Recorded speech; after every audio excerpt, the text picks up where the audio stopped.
Saudara-saudara yang dikasihi oleh Tuhan, tema yang diminta untuk saya bawakan adalah pentingnya pelayanan konseling Kristen untuk melayani generasi muda di masa kini. Siapa yang dimaksud dengan generasi muda?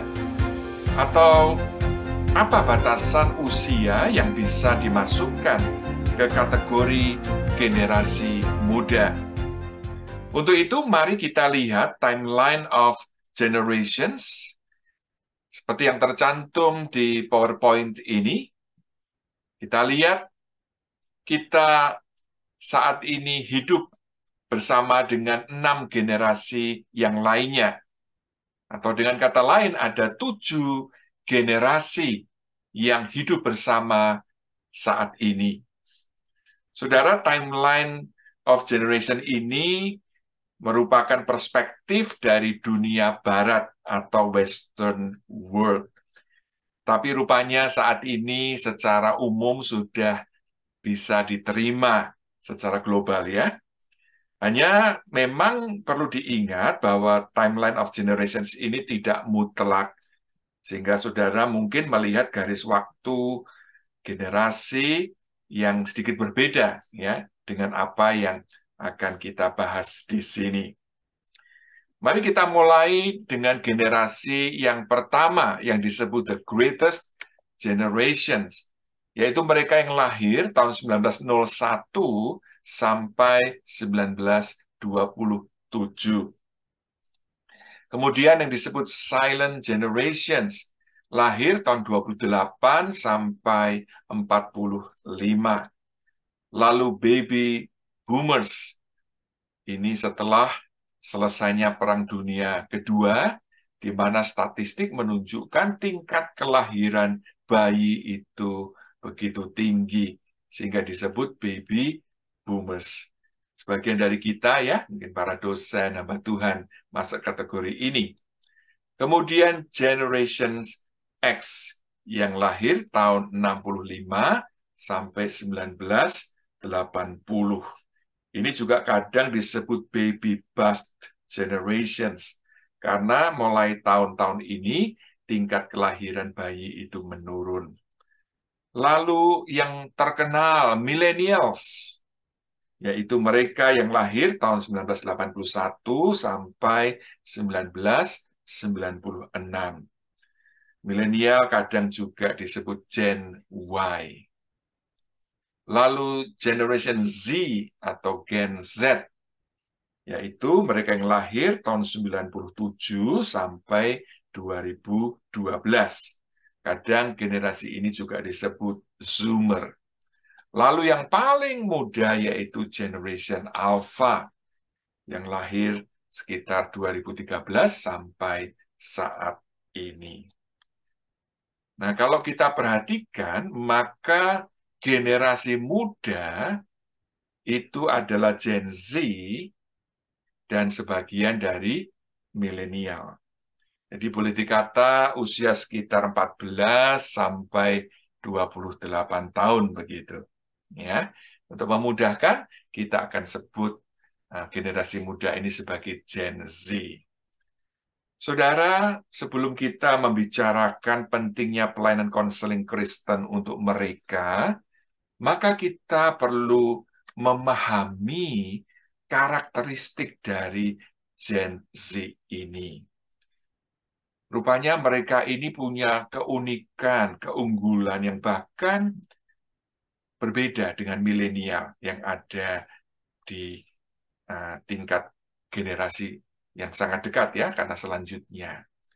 Nah, apa karakteristik dari Gen Z? Mereka ini sangat mahir, saudara, di dalam menggunakan gadget. Mereka lahir, bertumbuh di tengah-tengah teknologi modern, sehingga mereka ini boleh dikata sebagai digital natives. Ya. Nah, kehidupan mereka sudah terbiasa itu dengan internet, dengan search engine, dengan peralatan elektronik yang mutakhir, saudara. Seperti yang saudara lihat dalam slide ini. Lalu mereka juga multitasking. Mereka bisa melakukan 2, 3, bahkan 4 aktivitas pada saat yang bersamaan. Ini memang keunggulan mereka, saudara. Anak kami yang paling kecil masuk kategori Gen Z, memang seperti itu, saudara.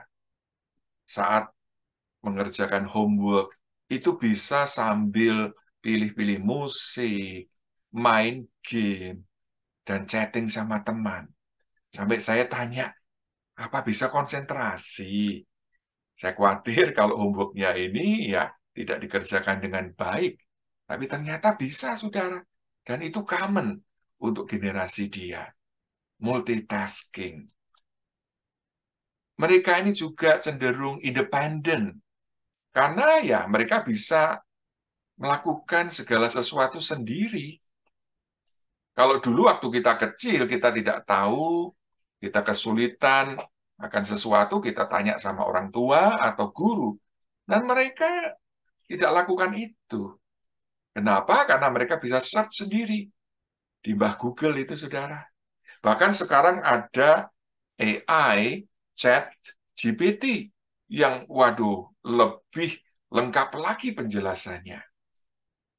Jadi beda, saudara, dengan generasi sebelumnya. Nah, karena itu, karakteristik yang keempat, mereka ini cenderung confident, punya percaya diri yang tinggi. Bahkan kadang, saudara, over confident. Ya, bagaimana tidak, saudara? Karena ya mereka merasa bisa mengerjakan segala sesuatu sendiri. Bahkan kalau dulu kita yang sering tanya pada orang tua, sekarang ini gantian kita yang kalau ada kesulitan tentang masalah online, masalah cellphone, komputer, malah tanya kepada mereka, sehingga mereka ini punya percaya diri yang tinggi, saudara. Yang kelima, mereka lebih bersifat individualisme. Mereka lebih suka mengerjakan semua itu sendiri, karena memang ya dengan teknologi komunikasi yang canggih, mereka sering menggunakan online bahkan untuk kontak dengan teman-teman mereka. Kemudian yang keenam, mereka kurang tertarik ya. Jadi ketertarikan terhadap sistem pendidikan yang formal itu menurun. Kenapa, saudara? Karena mereka melihat banyak orang yang berhasil itu tidak memiliki college degree. Saudara tahu ada 16 milioner dan bilioner yang tidak memiliki gelar university, saudara. Ini milioner bukan rupiah ya, ini dolar, saudara. Seperti Bill Gates, Mark Zuckerberg, Michael Dell, lalu dari China, Sun Fei, Steve Jobs, dan sebagainya. Jadi mereka pikir, ngapain sekolah, apalagi sekolah yang bagus itu biasanya mahal sekali. Padahal mereka lihat banyak orang yang berhasil tanpa mendapatkan ijazah untuk sarjana muda, atau bachelor di sini. Mereka juga melihat bagaimana banyak perusahaan besar seperti Google, Amazon, yang ketika merekrut karyawan baru, tidak lagi menanyakan soal degree. Mereka hanya melihat skill, kemampuan. Mereka dites, mereka dikasih project. Nah, siapa yang terbaik itu yang akan dipilih. Yang dipilih belum tentu yang punya degree tinggi. Nah, disinilah membuat Gen Z ini menjadi kurang tertarik ya dengan sistem pendidikan formal. Lalu karakteristik yang terakhir, mereka sebaliknya punya ketertarikan yang tinggi untuk bekerja di bidang yang berkaitan dengan sosial media dan dunia entertainment. Saudara melihat ya, banyak anak-anak yang muda karena mereka sangat kreatif menjadi content creator, baik itu di YouTube maupun juga di TikTok. Mereka dalam waktu yang relatif tidak lama, masih muda, bisa langsung menjadi miliarder ya, rupiah ya di Indonesia itu.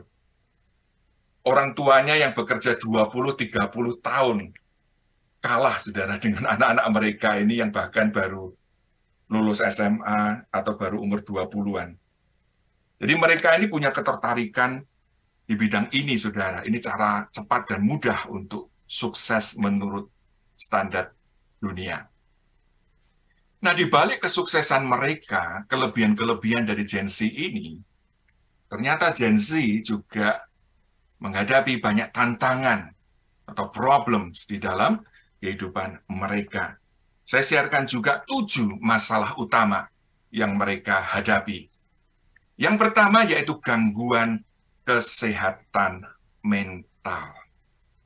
Saudara, mengejutkan, saudara lihat di sini, survei yang dimuat di psychiatrist.com menyebutkan bagaimana 42% dari Gen Z itu telah didiagnosa dengan masalah kesehatan mental. Ada statistik lain dari American Psychological Associations, disebutkan 55% dari Gen Z mengalami gangguan kesehatan mental. 55%, saudara. Ini lebih dari generasi milenial yang 44%, generasi X 49%, dan baby boomer yang hanya 30%.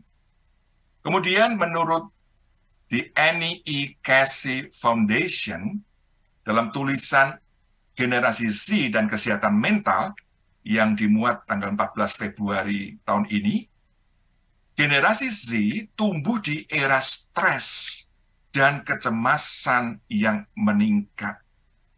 Disebutkan sekitar 70% remaja dari segala latar belakang, jadi baik laki atau perempuan, segala ras dan tingkat ekonomi keluarga, itu mengalami kecemasan dan depresi. Wow.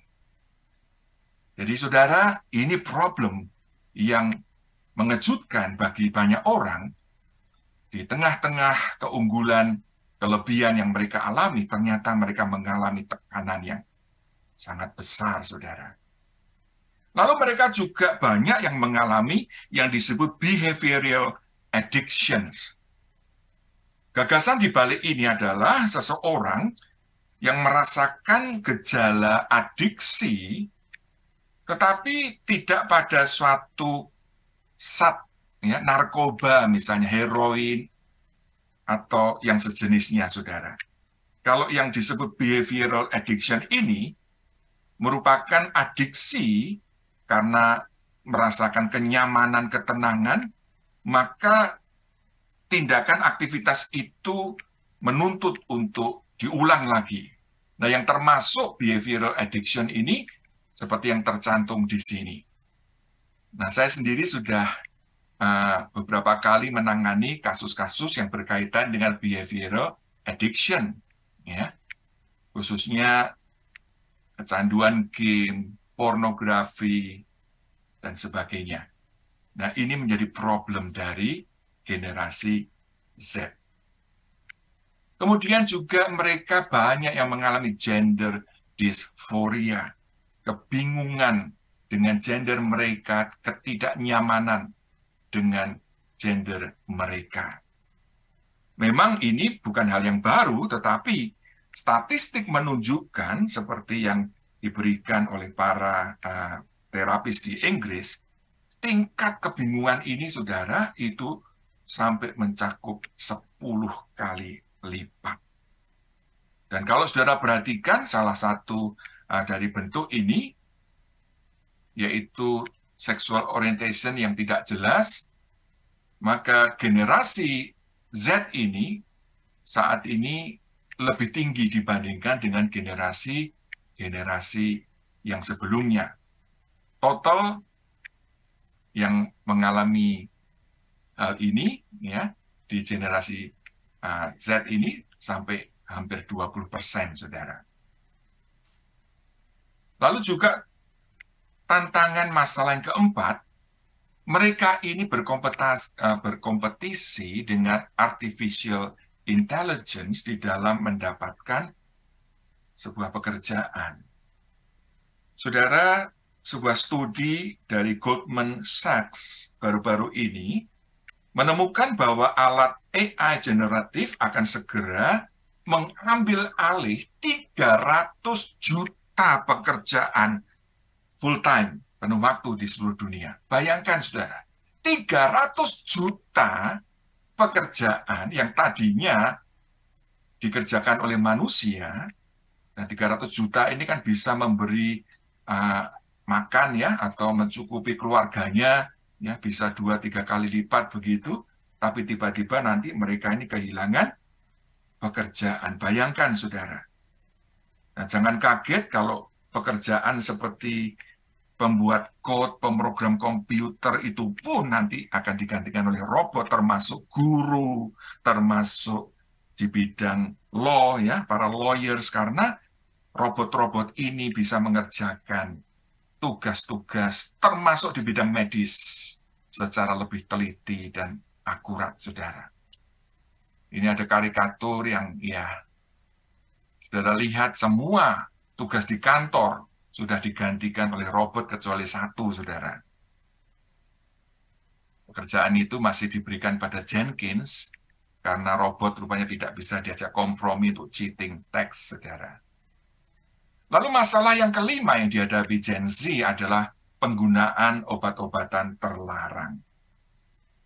Saudara, Gen Z dan milenial muda saat ini, khususnya di Amerika, itu menjadi kelompok pecandu yang menonjol, saudara. Mereka mencetak rekor tertinggi untuk penggunaan marihuana, obat halusinogen, nikotin, maupun minuman keras. Para peneliti di University of Michigan melaporkan lonjakan besar dalam penggunaan obat-obatan terlarang dan alkohol di kalangan anak muda berusia 19 hingga 30 tahun selama 12 bulan terakhir ini mencapai peningkatan 2 kali. Jadi dalam setahun, saudara, penggunaan ini meningkat 2 kali lipat. Generasi Z ini juga disebut sebagai generasi yang mengalami kerapuhan mental, atau yang disebut dengan strawberry generation. Banyak dari saudara tentu suka buah stroberi, ya. Dilihat dari penampilannya saja sudah menarik, warnanya merah, ya. Lalu juga kalau kita makan begitu sweet, lembut, ya. Saudara, lalu apa kaitannya buah stroberi ini dikaitkan dengan Gen Z? Saudara, seperti buah stroberi, maka buah ini begitu kita tekan sudah rusak itu. Nah, Gen Z dikaitkan dengan strawberry generation karena meskipun mereka di satu pihak memiliki ide kreativitas yang tinggi, namun ketika mereka menghadapi sedikit tekanan, mereka gampang rapuh. Nah, tadi saudara ingat yang nomor 1 apa? Gangguan kesehatan mental. Nah, ini menarik, saudara, untuk kita pelajari lebih lanjut. Kenapa generasi yang sekarang ini, anak-anak muda, itu mudah sekali untuk stres, untuk depresi, sehingga mereka ini disebut sebagai strawberry generation. Nah, ini ada satu sindiran, saudara, betapa sensitifnya, rentannya Gen Z. Sang guru tidak memarahi. Sang guru hanya katakan hai. Hanya dengan suara yang keras, itu sudah cukup membuat Gen Z menangis, kaget, sedih. Ada yang bilang, I tell my mommy. Dan sedihnya, saudara, para orang tua juga ikut memarahi sang guru. Nah, ini satu ironi tentunya. Yang terakhir, Gen Z banyak yang tidak memiliki tujuan hidup yang jelas. Di satu pihak, mereka tadi punya ambisi untuk berhasil dalam waktu yang cepat, dalam usia yang masih muda, tapi ternyata setelah mereka mencapainya, mereka juga menjadi bingung, untuk apa ini? Nah, saudara lihat di sini 10 foto dari Gen Z, cantik enggak saudara? Ini ada 2 cowok yang di bawah, ganteng ya. Saudara, mereka ini menurut ukuran dunia, sukses, hebat. Mereka populer, kaya raya, dikagumi oleh jutaan fan mereka. Tapi di mana mereka saat ini? Tidak ada lagi, saudara. Mereka semua sudah bunuh diri. Wow. Bagaimana perasaan saudara ketika melihat mereka ini? Saya waktu melihat ini sedih sekali, sayang sekali. Aduh, kehidupan yang begitu indah yang Tuhan karuniakan. Dan mereka ini diberkati dengan kelebihan-kelebihan yang diidam-idamkan oleh miliaran orang. Namun setelah mereka mencapainya, mereka mengakhiri hidup mereka. Agaknya saudara, tekanan, pressure yang mereka alami, bagi mereka itu terlalu besar, terlalu kuat. Mereka tidak sanggup lagi menahannya, sehingga mereka mengakhiri hidup mereka. Tragis, sangat menyedihkan. Itulah sebabnya, saudara, penting sekali bagi orang tua, bagi guru-guru, maupun pembimbing rohani, untuk mengenali tanda-tanda sang anak atau sang murid Gen Z itu, kalau mungkin mereka mengalami gangguan kesehatan mental. Nah, saya harap dan berdoa melalui webinar ini, kita sebagai orang tua, sebagai guru atau dosen, sebagai pembimbing rohani di gereja, kita boleh mengenali tanda-tanda ini dan melakukan pendekatan-pendekatan yang diperlukan. Saudara, ada 2 gejala utama yang nampak. Yang pertama, yaitu terjadinya perubahan suasana hati. Ya, ini perubahan suasana hati atau mood. Biasanya si anak itu ya tidak sampai sabar sekali, tapi jarang marah lah. Tapi belakangan tiba-tiba jadi gampang tersinggung, suka uring-uringan, sehingga kita bingung, loh, masalah begitu saja kok sampai marah. Nah, saudara, kita waspadai perubahan mood yang boleh dikata tiba-tiba ini. Kemudian, tadinya cukup ceria, banyak ketawa, suka guyon, tapi belakangan sering murung, suka sedih. Ini ada something happen, saudara.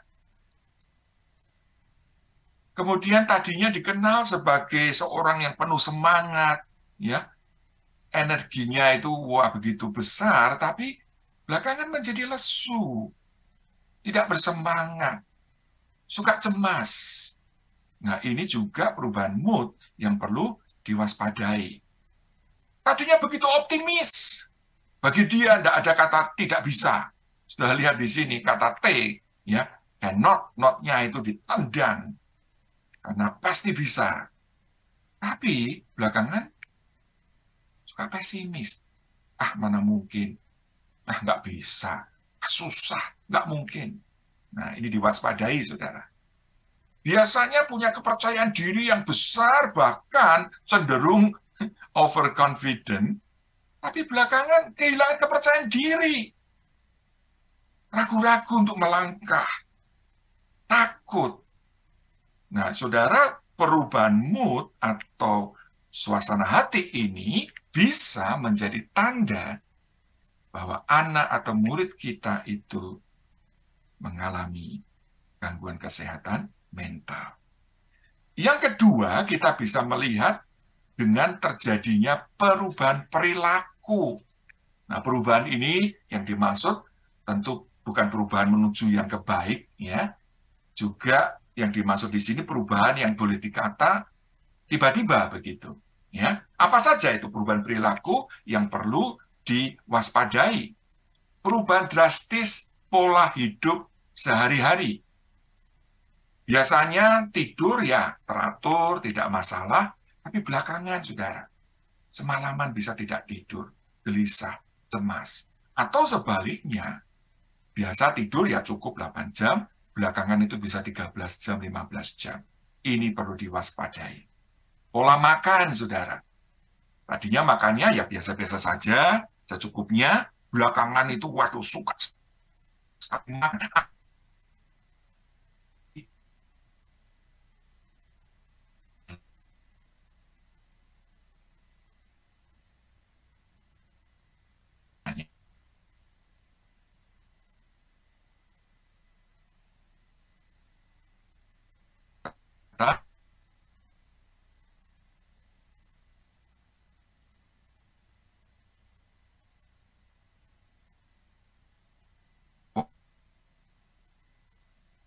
Perubahan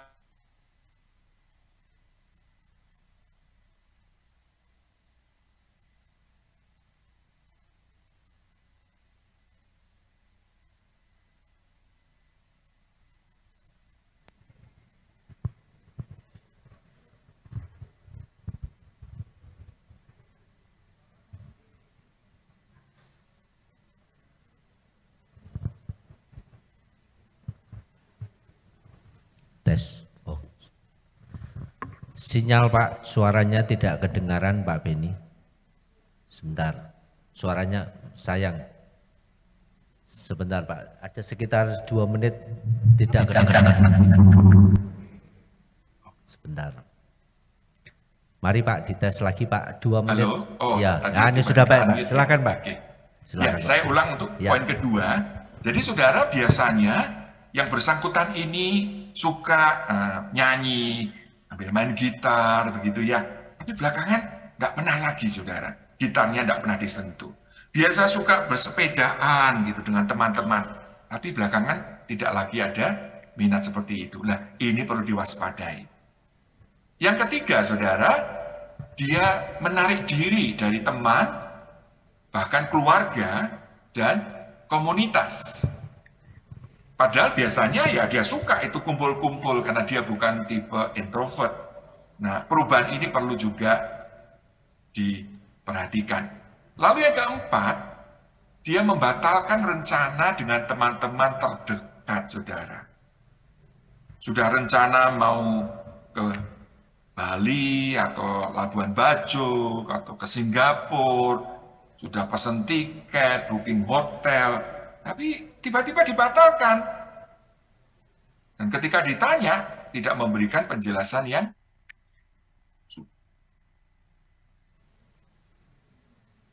nah, maaf ini anak saya memberitahu PowerPoint-nya rupanya juga ada masalah. Nah, maaf ya.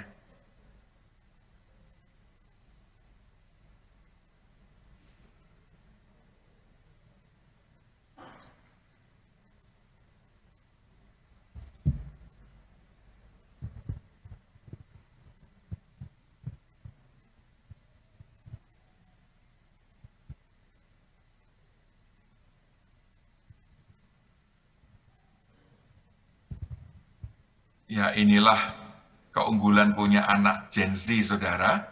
Dia membantu saya untuk membuka kembali. Ya, ya, thank you. Sudah muncul ya. Nah, jadi yang keempat, saudara, dia membatalkan ini rencana dengan teman-teman. Dan ketika ditanya, saudara, kenapa? Dia tidak memberi alasan yang cukup kuat. Jadi tanda yang kelima ini menunjukkan yang bersangkutan menjadi tertutup. Ketika ditanya, ya, how was your day, begitu ya, ya it's okay, begitu. Berusaha menghindar. Lalu juga selama ini sebenarnya tidak ada masalah di dalam dunia akademis, tetapi belakangan ujiannya nilainya jelek, saudara. Bahkan proyeknya itu fail. Nah, ini bagi orang tua perlu waspada ya. Jangan-jangan ini ada sesuatu yang mengganggu pemikirannya. Lalu yang terakhir, bukan yang terakhir, yang masih ada lagi, ada 10, menunjukkan minat atau aktivitas seks yang lebih intens. Nah, ini kaitannya itu dengan kecanduan pornografi, ya. Bagaimana yang bersangkutan ini takut misalnya kalau cellphone-nya dilihat oleh kokonya atau adiknya, mulai ya sembunyi-sembunyi kalau lihat HP ataupun menggunakan komputer, dan ini menjadi salah satu tanda. Lalu juga ada tanda-tanda penggunaan narkoba dan sebagainya. Ya, ini tadi kita sudah melihat bagaimana mereka ini banyak ya yang terlibat dalam penggunaan illegal drugs. Kemudian yang ke-9, adanya tanda-tanda menyakiti diri sendiri atau self-harm. Biasanya enggak pernah pakai lengan panjang, tapi belakangan kok suka pakai lengan panjang. Rupanya mau menutupi cutting ini, saudara. Nah, kalau ini, waduh, sudah serius, saudara. Ya. Lalu juga mungkin adanya legam-legam di bagian tubuh tertentu yang ketika saudara tanya juga tidak bisa menjelaskan dengan baik. Yang terakhir, ada tanda-tanda keinginan untuk bunuh diri. Kalau saudara mendengar anak saudara atau murid saudara berkata, "Dah lebih baik aku mati saja." Atau, "Ya mungkin kalau aku mati sudah aku bebas dari rasa sakit ini." Wah, itu satu warning, saudara. Ya. Nah, banyak dari generasi C kita lihat di sini yang ternyata membutuhkan pertolongan, saudara. Jadi kita sebagai orang tua, guru, konselor perlu menyadari bahwa mereka yang secara nampak keluar itu begitu potensi hebat di dalam dunia teknologi, kreatif, tapi mereka mengalami kerapuhan, saudara. Nah, gereja perlu mengajarkan kepada jemaat, kalau sebagaimana tubuh kita itu bisa sakit, maka pikiran dan emosi kita pun itu bisa terganggu. Ya. Dan sebagaimana kalau tubuh kita sakit, kita perlu obat, kita perlu ke dokter, maka ketika pikiran, emosi kita terganggu, kita juga membutuhkan pertolongan dari orang lain. Baik itu dari orang tua, pembimbing rohani, konselor, psikolog, maupun psikiater. Nah,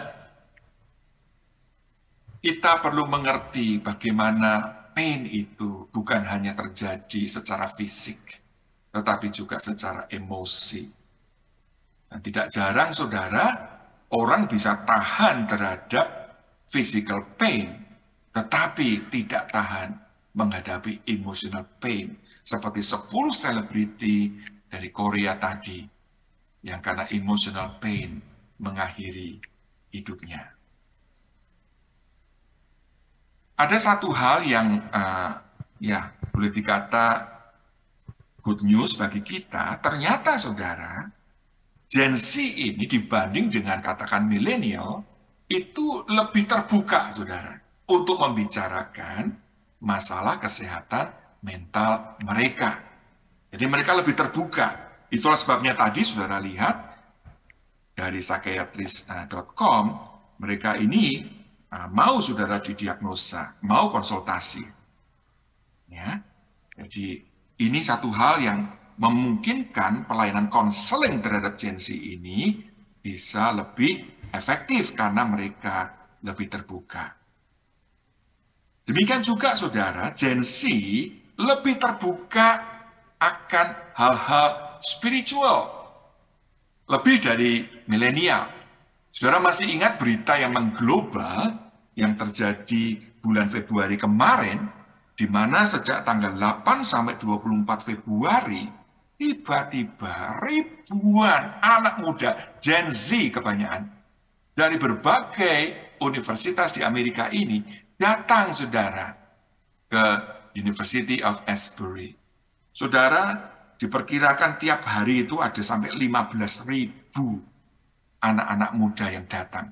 Dan di hari terakhir, saudara, ada sampai 50 sampai 70.000 pemuda-pemudi Gen Z yang menghadiri acara. Ya, sebetulnya ini acara spontan karena ini bukan konser musik, tidak ada penyanyi terkenal yang diundang, tidak ada kesaksian dari selebriti. Yang mereka lakukan itu apa? Menyanyi, memuji Tuhan, berdoa, mendengarkan pembacaan firman, atau khotbah. That's it, saudara. Tapi itu menarik ribuan generasi muda untuk menghadirinya. Jadi ini satu hope bahwa kalau toh mereka menghadapi begitu banyak challenge, masalah, mereka terbuka, saudara, ya, untuk kita bantu. Nah, apa yang orang tua bisa lakukan untuk menolong anaknya? Bagaimana kita sebagai orang tua bisa mengkonseling mereka? Ingat, saudara, menurut firman Tuhan, tanggung jawab utama untuk mengasuh, mendidik, merawat anak itu terletak kepada orang tua. Nah, selama anak-anak kita itu masih di bawah asuhan kita, maka kita punya tanggung jawab itu seperti di Ulangan pasal ke-6, saudara. Nah, di sini sebelum kita membahas pelayanan konseling secara profesional, sebetulnya orang tua itu juga bisa membantu, saudara. Nah, ada 7M. 7M yang orang tua bisa lakukan untuk menolong anak-anak mereka saat mereka membutuhkan pertolongan. Yang pertama, saudara, menanyakan keadaannya. Saudara, penting sekali sebagai orang tua untuk tadi memperhatikan, mengamati. Loh, kok belakangan lesu, suka menyendiri, tampak sedih. Saudara tanyakan, how are you? Are you okay? Kamu nggak apa-apa kan? Nah, di situ anak tahu bahwa orang tuanya itu care, saudara. Tanyakan keadaannya. Tanyakan apa yang sedang dirasakan. Yang kedua, saudara, ya karena waktu ya, saya tidak bisa mengeksplor terlalu panjang. Yang kedua, mendengarkan. Ya. Ketika sang anak mulai membuka diri, menceritakan masalahnya, dengarkan, saudara. Jangan buru-buru memberi nasihat. Jangan buru-buru menyalahkan dia. Dengarkan. Bersyukur kalau anak saudara mau terbuka, ya. Jadi mendengarkan. Tentu mendengarkan di sini bukan saudara sambil pegang HP, sambil saudara nonton film Korea dan sebagainya. Betul-betul lepaskan itu semua. Saudara lihat anak saudara, tatap dia, tunjukkan saudara siap untuk mau mendengarkan apa yang dia hendak sampaikan. M yang ketiga, berusahalah untuk memahami pergumulannya. Setelah saudara mendengarkan itu, memang mungkin saudara kaget, kecewa, jengkel, tetapi jangan sekali lagi langsung memarahi. Cobalah untuk memahami persoalannya, kesulitannya. Lalu yang keempat, berusahalah untuk apa? Menerima keadaannya. Nah, ini memang tidak mudah, saya sadar. Apalagi kalau sang anak bilang, wah, Pah, Mah, aku gagal dalam ujian. Aku harus ulang.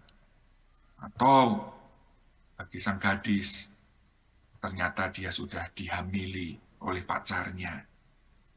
Wah, saudara, ini tentu tidak mudah. Tetapi itu sudah terjadi, dan anak saudara sedang tergoncang, dia butuh support. Dia butuh seseorang yang tetap mengasihi dia, tetap bisa menerima keadaannya. Nah, ini penting sekali, saudara, karena sikap yang keempat ini akan menentukan apakah anak saudara nanti akan menjadi pulih, sehat kembali, atau justru sebaliknya. Yang kelima, tunjukkan dukungan. Setelah saudara mengerti pergumulan yang anak saudara alami, tunjukkan, papa mama tetap sayang kamu. Apapun yang terjadi, itu tidak membuat kami menjadi kecewa, lalu membuang, memutuskan hubungan. Jadi ini penting, saudara. Dalam kasus-kasus tertentu, sang anak mungkin sudah merasa, aduh, papa mama tidak mungkin bisa menerima aku lagi. Tapi ketika mereka tahu, orang tuanya tetap mengasihi, tetap mendukungnya, itu menjadi satu kekuatan bagi sang anak untuk bangkit kembali. Kemudian yang keenam, saudara, mendoakannya. Ini penting sekali, ya. Sang anak tahu bahwa meskipun masalah yang dihadapi itu begitu berat, kompleks, tetapi kita punya Tuhan, Tuhan yang peduli, Tuhan yang mengasihi dia. Anak kita bisa doakan, berdoa, memohon pertolongan, kekuatan, jalan keluar dari Tuhan. Yang terakhir, saudara, mendampinginya. Mendampingi yang pertama dalam arti kita setelah tahu akan persoalannya, kita support dia, walaupun kita hanya pergi bersama, itu penting. Dan kalau memang perlu ke konselor, orang tua mendampingi sehingga anak tidak sendiri, dia merasakan support dari orang tuanya. Nah, saudara, ada satu hal yang ingin saya sampaikan di sini. Jika tanda-tanda perubahan perilaku sudah menunjuk ke 6-10, masih ingat tadi apa, saudara, 6-10? Ya, sudah tiba-tiba mengalami kesulitan dalam studi, menunjukkan minat atau aktivitas seks yang lebih intens dari sebelumnya, lalu ada tanda-tanda penggunaan narkoba, alkohol, dan zat lainnya, ada tanda-tanda menyakiti diri sendiri, seperti luka, luka bakar, memar, cutting, lalu juga ada tanda-tanda ingin bunuh diri, maka saudara, sang anak itu perlu dibawa ke konselor, saudara, atau ke dokter, kalau itu berkaitan dengan masalah makanan tadi, atau ke psikolog, atau ke psikiater atau dokter jiwa. Nah, pertanyaan yang sering muncul adalah bagaimana kita bisa memilih terapis atau konselor yang tepat atau psikologis yang tepat. Ini khususnya dalam konteks di negara barat, saudara. Kalau di Indonesia mungkin tidak begitu mengkonsenkan akan hal ini, tetapi di negara barat seperti Amerika, saudara, wah, ini penting sekali, ya. Brother Andrew Rogers tentu lebih memahami akan hal ini. Kenapa, saudara? Karena di Amerika ini yang namanya konselor, tidak semuanya mereka itu percaya adanya Tuhan. Jadi banyak konselor, baik itu social workers, psikolog, psikiatris, itu yang ateis atau agnostik. Menurut statistik yang pernah saya baca, hanya 30%, saudara, dari para konselor di Amerika ini yang percaya adanya Tuhan. Nah, itu pun dari 30%, bukan berarti semuanya Kristen. Ya, mereka bisa dari berbagai macam kepercayaan. Nah, bayangkan, saudara, kalau mereka ini melakukan konseling dengan satu worldview, dengan satu keyakinan yang sangat berbeda dengan kita. Ya, tentu nasihat-nasihatnya ya tidak sesuai dengan prinsip-prinsip kebenaran firman Tuhan. Itulah sebabnya di Amerika ini, orang-orang Kristen berusaha untuk mencari Christian counselors. Ya, kenapa? Nah, seperti yang disebutkan oleh Randolph Sanders, Executive Director of the Christian Association for Psychological Studies, juga an Association of Christians in Mental Health and Behavioral Science, dia katakan orang mencari konselor Kristen karena dua alasan ini, saudara. Yang pertama karena alasan yang berkaitan dengan iman. Mereka ingin mendapat terapis yang punya pandangan worldview yang sepaham dengan mereka. Yang kedua berkaitan dengan moral ethics. Mereka tentu tidak ingin mendapatkan konselor yang tidak lagi memperhatikan hal-hal yang bersifat moral dan kebenaran. Tapi mereka ingin punya konselor yang bisa memahami pertimbangan-pertimbangan mereka di dalam membuat keputusan. Jadi seperti ini, saudara, Secular Therapy Project ini mereka, kalau kita buka websitenya, itu mereka sudah terbuka bahwa konseling atau terapi yang kami lakukan itu tidak ada kaitannya dengan masalah spiritual. Jadi pure dari segi secular psychology. Ya. Nah, dalam hal memilih, kenapa penting memilih Christian counselor, saya beri satu kasus di sini. Ya.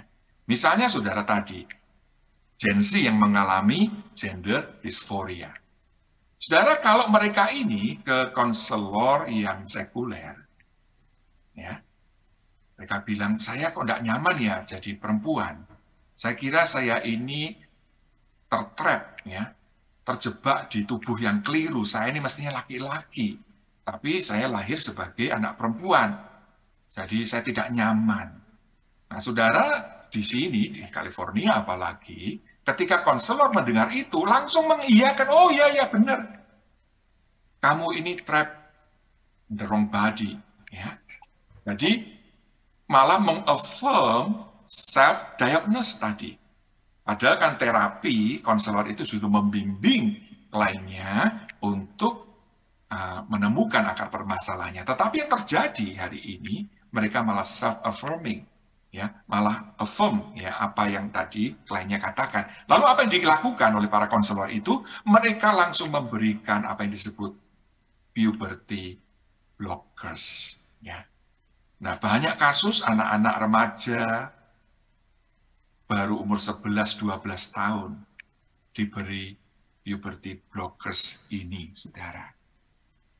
Lewat obat-obat ini, saudara, yang disebut sebagai analog hormon pelepas gonadotropin atau GnRH, gonadotropin releasing hormone analog, maka yang bersangkutan ini, bagian otak pituitari yang menghasilkan hormon-hormon untuk perkembangan organ seksual, organ-organ reproduksi, itu berusaha dicegah, dihentikan. Sehingga saudara, maka yang bersangkutan, karena masa puberti itu kan sebetulnya masa perkembangan belum mature, maka mereka akan mengalami hambatan di dalam pertumbuhan, baik itu organ seksnya maupun organ-organ reproduksinya. Saudara, dokter banyak yang sudah mengemukakan bahwa pemblokir pubertas adalah eksperimen yang berbahaya. Bahkan sebuah laporan baru mengatakan terapi hormon penekan pubertas memiliki hampir tidak ada bukti ilmiah tentang efektivitas atau keamanannya. Namun mereka ini, para konselor sekuler, justru mempromosikan, saudara. Nah, akibatnya apa? Ya, seperti ini, saudara. Chloe Cole, waktu itu umur 13, setelah dia menyatakan tidak nyaman jadi perempuan, langsung, saudara, diberi puberty blockers. Bukan itu saja, umur 15, dia menjalani operasi pengangkatan payudara. Diambil, saudara, kedua payudaranya. Lalu waktunya, Pak, bisa hormon-hormon dipersingkat, Pak, yang berkaitan dengan hormon anak gadis itu berusaha dicegah, sebaliknya dia disuntik testosteron, sehingga dia menjadi seperti laki-laki ini yang di sebelah kiri. Tapi setahun kemudian, waktu itu dia umur 15 menjalani operasi untuk penyesuaian fisiknya untuk menjadi laki. Tapi kemudian dia sadar, loh, aku ini kan sebetulnya perempuan. Tapi saudara lihat di sini, dia sudah kehilangan kedua payudaranya. Dia tidak lagi ada kemungkinan bisa hamil, punya anak. Dan akibat dari puberty hormones itu, dikhawatirkan ada banyak side effect yang berkaitan dengan tulangnya dan sebagainya. Jadi kasus seperti ini sekarang makin banyak yang disebut detransitions. Mau kembali, saudara, setelah mengalami transisi dari laki menjadi perempuan atau sebaliknya. Sekarang ingin kembali, saudara. Nah ini tragis sekali, sangat menyedihkan.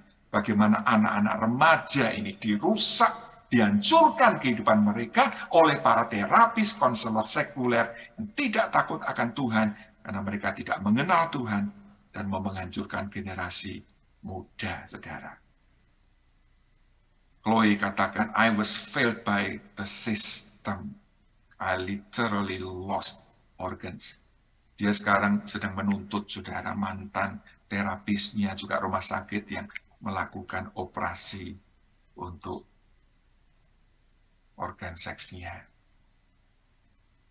Nah, sebaliknya, saudara, melalui konseling Kristen, ya, Gen Z akan memperoleh beberapa hal ini, saudara. Yang pertama, mereka akan memperoleh konsep diri yang benar atau right self-identity.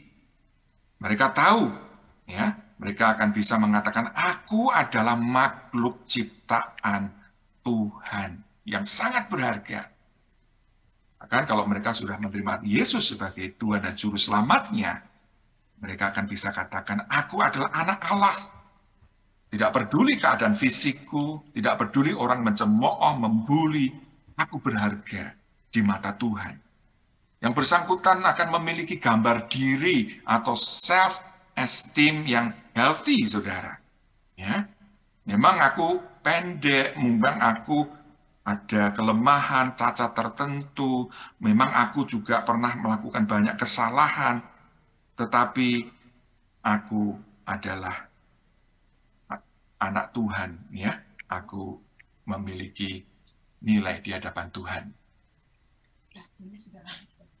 Kemudian secara cepat ini memiliki penerimaan diri, ya, self-acceptance. Ini penting sekali bagi Gen Z. Kemudian memperoleh konsep seksualitas yang benar. Dia tahu Tuhan ciptakan dia sebagai laki-laki atau perempuan, sehingga tadi bisa mencegah terjadinya gender confusion. Yang kelima, memahami konsep kerusakan total dari manusia atau total depravity, di mana akibat kejatuhan dalam dosa, seluruh aspek kehidupan manusia itu sudah dicemari dosa, termasuk dalam seksualitasnya. Lalu juga yang terakhir, mereka tahu mereka hidup di dunia yang sudah jatuh dalam dosa atau a fallen world, sehingga mereka akan mengalami ya sakit seperti orang-orang yang lain, dan juga berbagai masalah termasuk masalah emosional. Sebagai penutup, ya saya ingin menyebutkan ini. Jadi melalui pelayanan konseling Kristen, generasi Z diharapkan bisa punya mental yang lebih kuat, bukan seperti strawberry generation yang lainnya. Bersikap realistis dalam menghadapi kehidupan. Hidup tidak selalu mudah dan lancar. Memiliki pengenalan yang benar akan diri mereka, punya tujuan hidup yang jelas, serta memiliki pengharapan kalau bersama dengan Tuhan, serta support dari keluarga dan komunitas orang percaya, mereka akan sanggup menghadapi segala persoalan yang ada di dunia ini.